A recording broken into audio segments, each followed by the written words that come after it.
By. পৌঁছে ফোনটা করবে। হুম।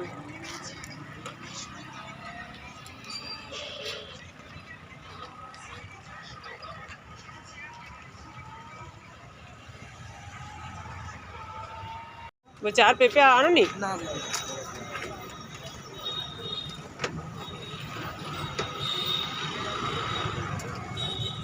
ঢুকে যায়, বেশ ভালো লাগে দেখতে। আমাদের যেমন বাড়ির সামনে স্টেডিয়াম আছে না, ওরকম এখানে একটা, এটা কি নাম আমি বলতে পারবো না, ওই টাইপের জায়গাটা বেশ ভালো লাগে।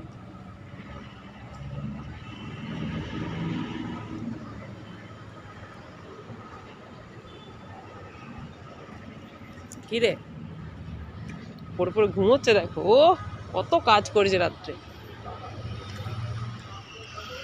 মার্কেটে গেছিলাম, ওখান থেকে না কয়েদ বেল পেয়েছি, একটাই ছোট্ট পেয়েছি। এখানে কয়েদ বেলে কত দাম নিল না, বদমাইশি করলে যাই না। কয়েদ বেলটা এত সুন্দর, দাঁড়া এটা মাখি।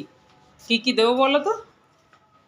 চিনি, একটু বিট নুন, আর লঙ্কা আর সর্ষের তেল দিয়ে ভালো করে মাখবো। ধনে পাতা থাকলেও হতো, কিন্তু ধনে পাতা দেওয়া গেলে এটা হাতে করে মাখছি ভালো করে, তারপর তোমাদের দেখাচ্ছি। দাঁড়া, কয়েদ বেলটা মাখা হয়ে গেছে, এবার ঢাকা দিয়ে এটাকে রোদ্দুরে রেখে দেবো। আমার মেয়ে যা খুশি হবে না।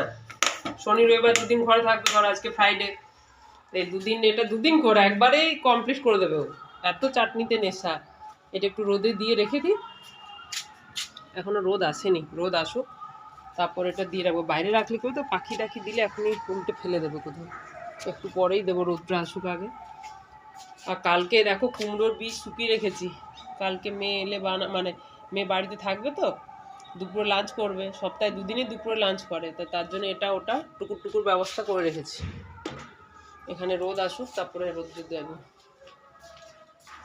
চলো এবার আমি একটু চা খাই। কখন সকালে বেরিয়েছি মেয়েকে পাঠিয়ে দিয়ে, তারপরে তোমার করলাম, একটু বাজারে গেলাম, কিন্তু বাজারে আজকে মনের মতো কিছু পেলাম না। ওই টুকটাক কিছু দরকার ছিল নিলাম, একটু শাক, কলা, পেয়ারা পেলাম না, আতা পেলাম না, আজকে কিছুই পেলাম না। মানে সেভাবে বাজার এখনো বসেনি না, কি ব্যাপার বুঝতে পারলাম না, দিয়ে আমি চলে এলাম। ওই থাক, যা পেয়েছি ওই দুটো কলা নিয়ে বাড়ি চলে এসেছি। তো সকালে আমার ব্রেকফাস্টে তৈরি হচ্ছে আলু পেঁয়াজ ভাজা আর রুটি। আর মেয়ে তো টিফিন নিয়ে যায়নি, তার জন্য আমার কিছু সকালে করা হয়নি।